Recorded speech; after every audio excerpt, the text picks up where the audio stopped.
Beleza, pessoal. Conforme nós estamos falando aí sobre regime tributário, hoje nós vamos falar sobre lucro real e lucro presumido. Mas antes, eu peço que vocês voltem lá na sala e falem um pouquinho para mim como é que está o TCC de vocês. Tá chegando aí no final do semestre. Quero bater um papo, ou agora ou depois, né? Volta lá contar para mim como é que tá o TCC de vocês aí nessa reta final do curso, tá? Bom, seguindo aí na matéria, como eu disse, nós falamos na aula passada de um dos regimes tributários, que é o Simples Nacional, e hoje vamos falar dos outros dois, que é o lucro presumido e lucro real, tá? Eu vou colocar o slide aqui na tela. Aí, beleza. Vamos começar. Bom, então, lucro presumido e lucro real, nossa 7ª aula nesse formato, né? Bom, quem pode aí usar aí o regime tributário do lucro presumido? A empresa que tem um faturamento de até 78 milhões por ano não podem optar por lucro presumido. Os bancos, empresas que têm benefícios fiscais, empresas que têm rendimentos que vêm do exterior. Aí eu coloquei interior, não, tá errado, eu vou arrumar isso daí. Que tenha rendimento que venha do exterior, tá? Então essas empresas não podem optar pelo lucro presumido, tá? Bom, e como que funciona, professor, esse lucro presumido? Esse lucro presumido, ele vai estabelecer algumas alíquotas tributárias e vai ter uma base de cálculo diferenciada para outros tributos. Bom, o primeiro tributo é o PIS, Programa de Integração Social. Para as empresas que estão sob o regime de lucro presumido, é pago 65,65%, menos de 1%, então 0,65% sobre o faturamento, tá? Então aqui não é lucro, é faturamento, ok? COFINS, ele é fixado em 3%, de novo, sobre o faturamento. A base de cálculo é o faturamento. Lembra que todo tributo tem a base de cálculo? Então, tem base de cálculo e alíquota. A base de cálculo aqui é o faturamento, a alíquota do COFINS é de 3%. Imposto sobre serviço de qualquer natureza, ele é um tributo municipal. Então, ele vai variar de município para município, tá? E ele varia de 2% a 5%, tá? Então, vai depender do município, né? Tem município que, dependendo do ramo, também varia esse percentual,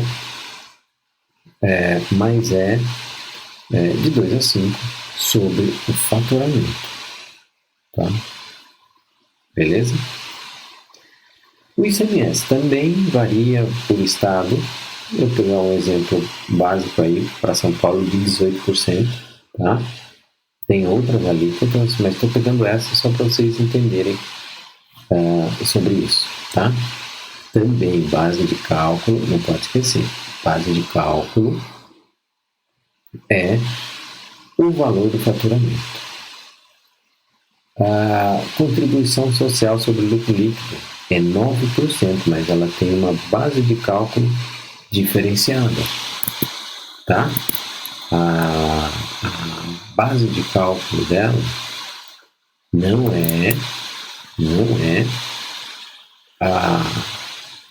o faturamento. Por quê? Da mesma forma do imposto de renda da pessoa jurídica, que é 15%, que é a base de cálculo diferenciada. Daí vem o nome de lucro presumido, porque é uma presunção do governo que um determinado tipo, ramo de atividade gera um determinado lucro, Então o governo vai presumir, ok? O imposto de renda da pessoa jurídica. Como que funciona? Tá? Esses valores, esse percentual, lembrando, olha, eu vou voltar ao slide aqui. A alíquota é 15%. Sobre o quê? Sobre a base de cálculo diferenciada. Sobre a base de cálculo presumida. Aquela que o governo presume. Como? Aí que tá. Se for um posto de combustível, combustíveis, está dizendo 1,6%, ou seja, você pega o faturamento da empresa, presume que daquele faturamento 1,6% é lucro, tá? Presume que 1,6% é lucro. Então, vamos pensar numa empresa que faturou R$1 milhão. R$1 milhão. O governo presume que 1,6%, ou seja, se fosse 1% de 1 milhão, 100 mil seria 1%. Não, 100 mil seria 10%, 10 mil seria 1%, 16 mil. O governo entende que 16 mil é o lucro. Sobre esse lucro aplica-se o 15%. Sobre esse lucro presumido, daí o nome, lucro presumido, okay? Que o governo presume, paga o 15%.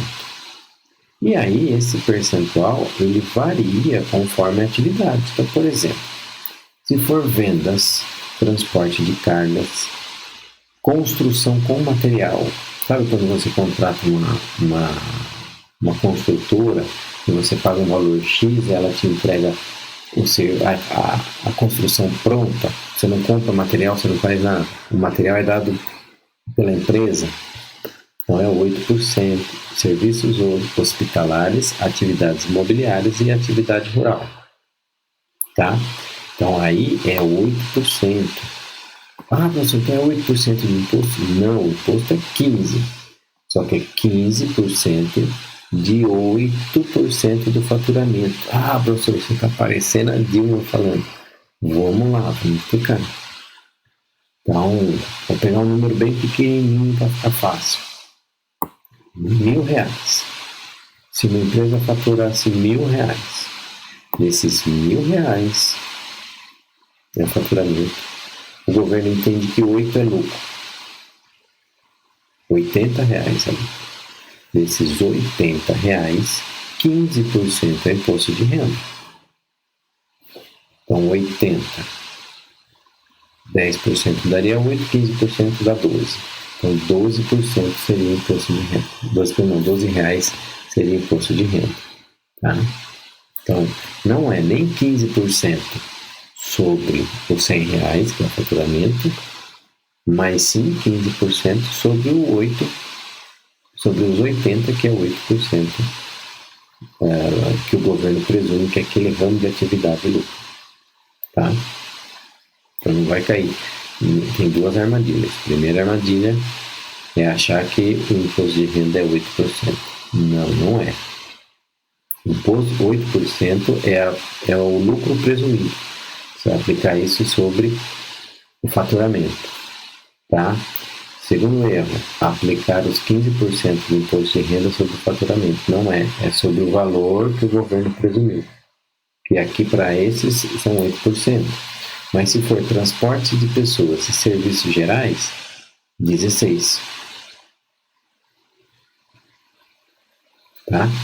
Então, vou pegar uma empresa que transporta uma empresa de ônibus. Então, para a empresa de ônibus é 16%. Professor, então é 16% de imposto? Não. 16% é o que o governo presume ser o lucro das empresas que transportam pessoas. Então, se aquela empresa faturou R$1.000, o governo entende que 160 é lucro. Desses 160, 15% será pago de imposto. Então, 160 15%, 10% é 16, 5% é 8, R$24. Tudo bem? E por último, 32% é a construção sem material, é quando você contrata e você dá o material. Tá? A pessoa vende só o serviço. Locação de bens, representação comercial, serviços regulamentados, seriam aqueles serviços, por exemplo,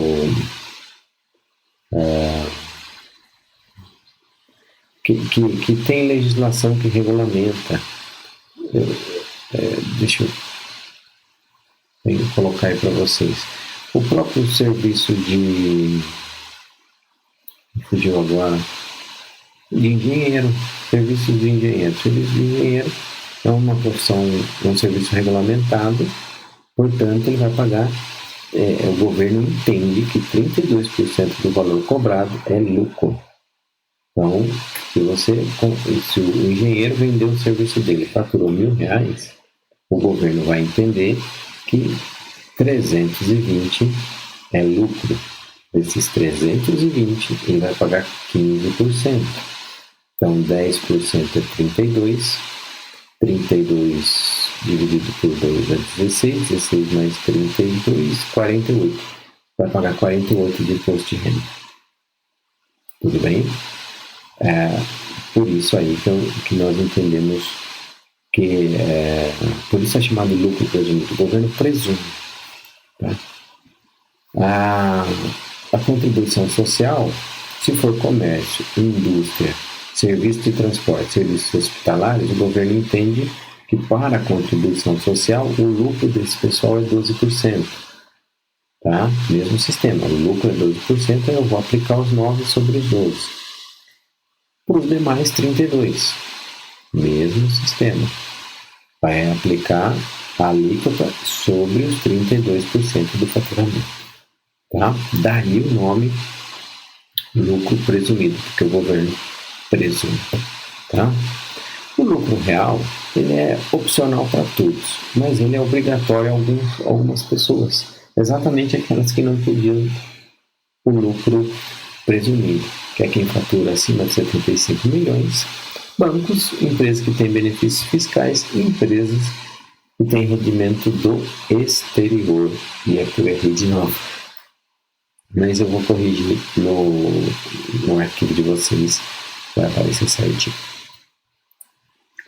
Bom, a alíquota do lucro real é um pouquinho diferente. No quê? No PIS e no COFINS. No PIS é 1,65% e no COFINS é 7,6% sobre o faturamento. Porém, aqui eu tenho eu posso aproveitar créditos nesse caso. O que é isso, professor? O que eu compro, a pessoa que vendeu, aquela empresa compra, a empresa que vendeu pagou PIS e pagou COFINS.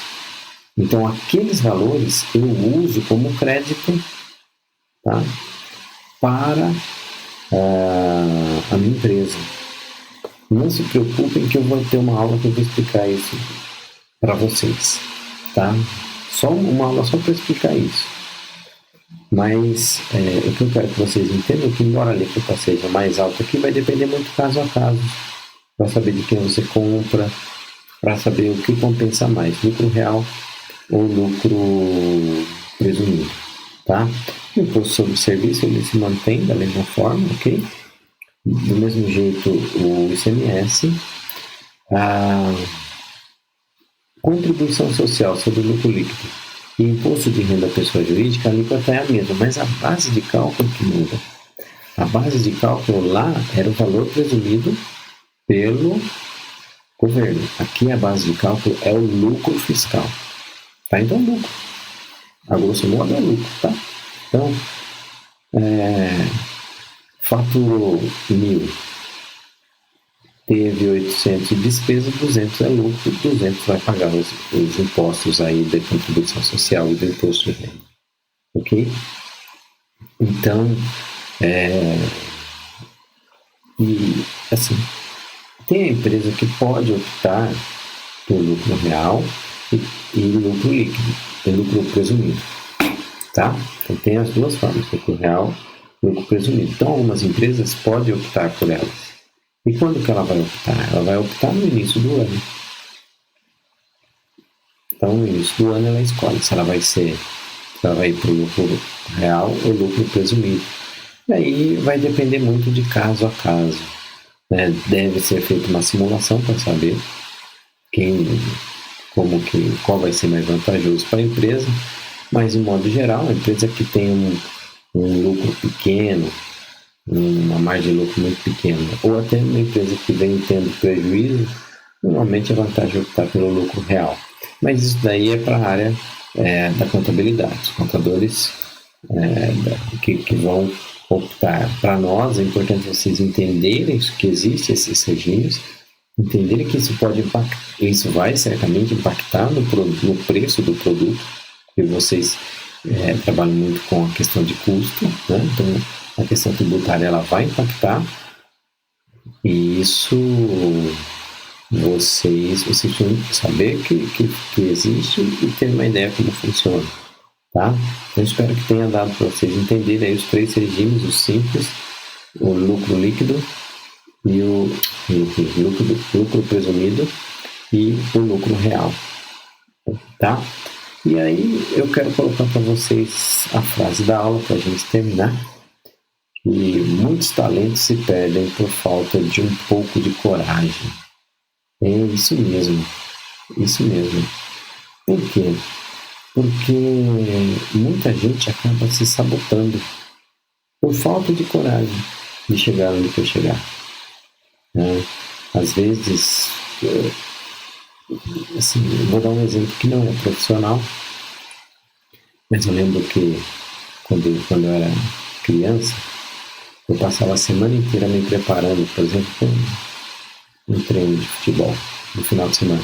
E chegava no dia, eu chegava até o lugar e eu não queria entrar para treinar, para brincar, seja lá, para algum evento, alguma coisa assim. Me faltava coragem, né? Isso a gente tem que superar, isso nós levamos para a vida inteira. Às vezes, inclusive na vida profissional, inclusive para não chegar... temos medo de assumir algumas responsabilidades, porque ser diretor de uma empresa, por exemplo, não é só você receber como diretor, é ter as responsabilidades, é ter tudo isso. E o próprio inconsciente, a gente às vezes acaba correndo para o lado errado, tendo medo do que pode acontecer. Eu espero que vocês tenham coragem para mostrar esse talento de vocês. Não só para mim, não só para nós aqui, mas para o mundo todo. Pessoal, muito obrigado pela atenção de vocês. Qualquer dúvida, eu estou lá na chamada. E não esqueçam da atividade, hein? Vocês têm uma semana para fazer. Muito obrigado. Tchau, tchau.